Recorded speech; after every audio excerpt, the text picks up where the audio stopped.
ቪዲዮ ላይ መግባት አልፈልግም። እንደውም እንዳታስገባኝ ፋይል አለ እንዴ? ለምንድነው የማትገባው? ቪዲዮ ላይ ገባ ፋይል አለ ብለሽ ነው አይደል? እዛ ጋር ሆነ አውራ ፋይሉን ስጠኝና ልሂድበት እያልኩ ነው። ማንና አንተ እኔ የምታስፈራሪኝ ፋይል ውስጥ ምናምን አትችልም። አብርሽም እኔም በጣም እየጎዳንሽ ነው ያለነው። ቢያንስ ስጦታ ሰጥቼ ላስደስትሽ ብዬ ስላሰብኩ ያው እንግዲህ ትላንትና እንደተመለከትነው ጉዳዩ በአዲስ መልክ ተጧጥፎ እየቀጠለ ነው ማለት ነው። ዳኒ ልጁ የኔ ነው ምናምን በጣም ብዙ ማስረጃ አለኝ። እስከዛሬ ድረስ አፌን ዘግቼ ቁጭ አልኩት እሷ አራስነቷን ጨርሳና ተረጋግታ እስክትወጣ ድረስ ነው ብሎ በአዲስ መልክ እንግዲህ ቅመሙን ጣል አድርጎበት መጥቷል ማለት ነው። ከስር ደግሞ ታጋግሉት የለ እንዴ እናንተ ራሱ እንዴ ኮመንታችሁን አይቼ ማለት ነው የዳኒን መምጣት ያልወደደው ሰው የለምና ይሄንን ከምን አንፃር እንዳያችሁት በነገራችን ላይ ይገባኛል። ምክንያቱም ሩታ ብቸኝነት እየተሰማት ስለሆነ ነው። ሁላችሁም የዳኒን መምጣት አክሰፕት አድርጋችሁ የተቀበላችሁት እንጂ የዳኒ መምጣት ትክክለኛ ነገር ሆኖ እንዳልሆነ ይገባኛል። ግን እንኳን መጣ ዳኒ፣ እኔም እንኳን መጣ ከሚሉት ወገን ነኝ። በቃ ትክክለኛ ለአብርሽ መድኃኒት ሊሆን የሚችል ሰው ቢኖር ዳኒ ነው ማለት ነው። ከደስታ በተሻለ መልኩ ዳኒ ለዚህ ቦታ ይገባዋል የሚል ሐሳብ አለኝ ማለት ነው። ለማንኛውም ልጁ የኔ ነው እያለ ነው ዳኒ። እናንተስ በዚህ ጉዳይ ላይ ምን ትላላችሁ የሚለውን ነገር አብረን እናያለን ማለት ነው። እኔ በጣም ብዙ ማስረጃዎች አሉኝ። ለምሳሌ ከዚህ አፈቅርሻለሁ ብሎ ቤት መጥቶ ከጠየቀበት ቪዲዮ አንስቶ በጣም ብዙ ልጁ የእሱ ስለመሆኑ ሊያረጋግጡለት የሚችሉ ማስረጃዎችን ማቅረብ ይችላል ማለት ነው። ስለዚህ አብርሃምን ልጅ የኔ ነው ብሎ ክርክር ቢገጥም እስከ ዲኤንኤ ምርመራ ድረስ የመሄድ በቂ አቅም አለው። ስለዚህ ዳኒ በርታ፣ አይዞ፣ እኛ ፑሽ እናረጋለን ከኋላ ማለት ነው።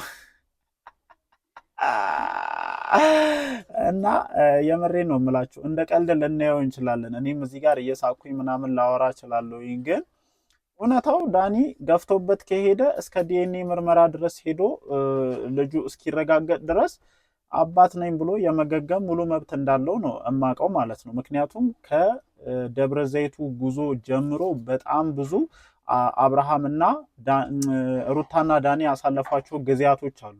ለዚህ ደግሞ ከተቀመጡት ቪዲዮዎች ባሻገር እኛም ተመልካችም በጣም ምስክሮች መሆናችንን ምንም እንትን የሚባል ነገር የለውምና እያንዳንዱን ቪዲዮ እየሄድን ቼክ እናደርጋለን። የምሬን ነው። አሁን ለምሳሌ እዚህ ጋር ዳኒ አፈቅርሻለሁ አለ የሚል ቪዲዮ አለ፣ ቤት ድረስ መጥቶ ማለት ነው። አስባችሁታል? ይሄ አንድ ነው በሉ እግዚአብሔርን። እኔ ጋይስ እኮ እውነት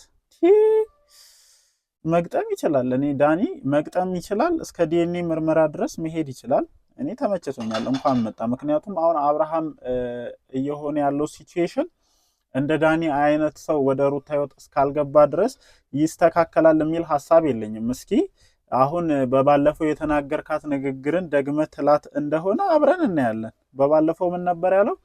ከሷ ውጪ ሴት የሌለ መሰላት እንዴ ምናምን አትለምኑ አታዋት ምናምን። አሁን እኔ እየለመነ ካልመጣ ልጁ የኔ ነው ምናምን ብሎ በልጁም አሳቦ ግብ እየገጠመ ካልመጣ ምን አለበሉኝ። የምሬን ነው የምላችሁና እግዚአብሔርን እዚህ አሁን ዳኒ ላይ ብቻ እያየሁኝ ነው እንጂ በሜሪ በጣም በብዙ ሰዎች የተለቀቁ ነገሮች አሉ። የሚገርማችሁ ማለት ነው የተለቀቁ በጣም ብዙ ነገሮች አሉና ዳኒ በደንብ መግጠም ቢችል እስከ ጫፍ ድረስ መሄድ ይችላል ብዬ አስባለሁ። ከዛ ውጪ ደግሞ እንደ ማስረጃ ሊቀርብ የሚችለው ምንድነው? ዳኒ ሩታን ከቤት አስወጥቶ ከ15 ቀን በላይ እሱ ጋር አስቀምጧት ነበረ አይደለ? ስለዚህ በዛ 15 ቀን ውስጥ ምን እንደተፈጠረ የምናውቀው ነገር የለም። ወራቶቹን ደግሞ ቆጥረን ወደኋላ ስንመለስ እርግዝናው ራሱ የመጣው ከዛ በኋላ ነው። እና ጋይስ ምን ትላላችሁ? የምሬን ነው። ምንም እንኳን ልጁ አብርሽም ቢመስልም ደግሞ ትላንትና ዳኒ ሲይዘው ማለት ነው ጋይስ የምሬን ነው ዳኒንም መሰለኝና እንዲህ ይሄ ነገር እንዲህ ነው ምናምን የሚል ጥያቄ አስነሳብኝ። ከዛ ውጪ ደግሞ ዳኒ የተናገረበት መንገድ ምናምን የምሬን ነው የሆነ የአባት ሲቹዌሽን ያራምደው አይታችሁታል። እኔ እንድትወዛገብ ስለማልፈልግ አራስነት ጊዜዋን በሰላም እንድታሳልፍ ስለፈለኩኝ እንደ ማንኛውም ኃላፊነት እንደሚሰማው አባት መሆን ስላለብኝ ግርግሮችን ላለመፍጠር ብዬ ከዚህ ነገር ራሴን አርቄ ቆይቻለሁኝ። አሁን ግን ከዚህ በላይ ራሴን አቅቤ የምቆይበት ምንም አይነት ምክንያት የለም። ልጄም እየናፈቀኝ ነው፣ ሩቲናም እየናፈቀችኝ ነው። ስለዚህ ወደዚህ ጉዳይ ውስጥ መግባት አለብኝ ብሎ እንግዲህ መጥቷል። አብርሽ በዚህ ጉዳይ ምን ይላል አብረን እምናይ ይሆናል። እንግዲህ አይደለም ዳኒ ገብቶ ደስታ ሲመጣ እንዴት እንደተንጨረጨረና እንዴት እንደሆነ ሁላችንም አይተናልና አይሚን ዛሬ ግርግር ለመፍጠር ወደ ኋላ ይላል ብዬ አላስብም በነገራችን ላይ ማለት ነው። ሶ ይሄንን ነገር ለምን አልክ ብትሉኝ እኔ ራሱ የማነሳቸው በጣም ብዙ ፖይንቶች አሉኝ። ምክንያቱም ልክ ዳኒ ሊመጣ ሲል ሩታ አንድ ቀን ቀደም ብላ ከህይወቷ አስወጣችሁ። ሶ ትላንትና ደግሞ በጆን ነው በማን ቻናል ላይ የተለቀቀውን ቪዲዮ እየተመለከታችሁ ሰዎች ካላችሁ የራቁት ቪዲዮ ይዛ እያስፈራራች ነው አይነት ጭዌ አመጡ። ሶ አሁን ላይ ግቡ በደንብ ሊጀመር ነው ማለት ነው። አብርሃምን ያላስፈራራችበትን ወይም እሱ ያላወቀውን የራቁት ቪዲዮ እነሱ ሰምተው ለሱ ሲነግሩት አስባችሁታል? እንዴት ነው ይሄ ነገር እየሄደ ያለው? ካስፈራራች ልታስፈራራ የምትችለውም ተገዶ እስካሁን ድረስ ከእሷ ጋር ሊቀመጥ የሚችለውም እሱ። እኛንን የምናቅልህ የራቁት ቪዲዮ ተይዞብሃል ምናምን ብሎ የሚመጡት ደግሞ ሌላ አካላትና እንዴት ነው ይሄ ነገር እየታሰበ ያለው? አሁን ደግሞ ለሄርሚ ቀይ ሊሰጣት ነው እንዴ? ለማንኛውም ግን ማለት ነው አሁን ላይ በደንብ ግቡ የሚደራ ይመስለኛል። ይሄ ነገር በቀላሉ ይቆማል ብዬ አላስብም። ምክንያቱም ቅድም እንዳልኳችሁ ነው ዳኒ እስከ ጥግ ድረስ ቢሄድ አሳማኝ የሆኑ በቂ ማስረጃዎች አሉት። ምክንያቱም አብረው ደብረ ዘይት ላይ ፏ ብለዋል። 15 ቀን ከቤት አስወጥቶ እሱ ጋር አስቆይቷታል።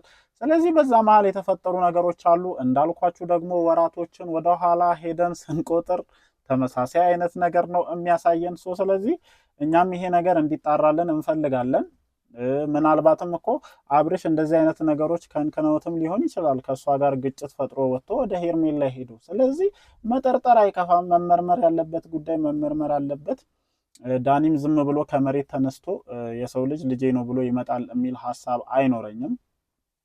ምክንያቱም የተፈጠሩት ነገሮች እውነቱን ነው ይሄ ልጅ እንድንል የሚያደርጉ አይነት ነገሮች ናቸውና ይሄ ነገር እንግዲህ በቀላሉ ይቆማል ብለን አናስብም። አብርሽም ለዚህ ጉዳይ ምላሽ ይሰጣል የሚል ሀሳብ አለኝ። ዝም ብሎ አይቀመጥም። ምክንያቱም አይደለም ዳኒ መጥቶበት እንዲሁም እንትን አይለውም። ታውቃላችሁ አይደለም ዳኒ መጥቶበት ደስታ የመጣ ሰዓትም እንዴት እንደሆነ አይታችኋል። ግን እኔ ዳኒ ጥያቄ አለኝና እንዴት አስችሎ ነው አሁን አብርሽ ወልዶ ሲመለስ ነበርክ መቼስ ፍሬው ያማረ ዘር እያላችሁ ምናምን ሰርፕራይዝ አድርጋችሁት ምናምን ተቀብላችኋል። ያው ቪዲዮ ላይ መለቀቅ ባይችልም አብራችሁ በሸነና እንዳላችሁ ሰምቻለሁኝ። እና ያንን ሁሉ ነገር እንዴት በትዕግስት አለፍክ? ምን አይነት ጠንካራ አባት ነህ እንድል ነው